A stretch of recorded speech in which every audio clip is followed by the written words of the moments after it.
Hi, I'm Will Shields at Larry Miller Super Ford. I'm going to take a moment out to show you how you can try looking up your factory door key without having to go to the dealership.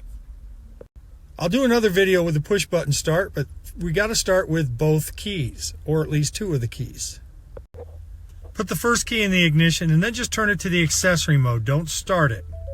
Wait for it to load up about 2, 3, 4, and then do the same with the second key.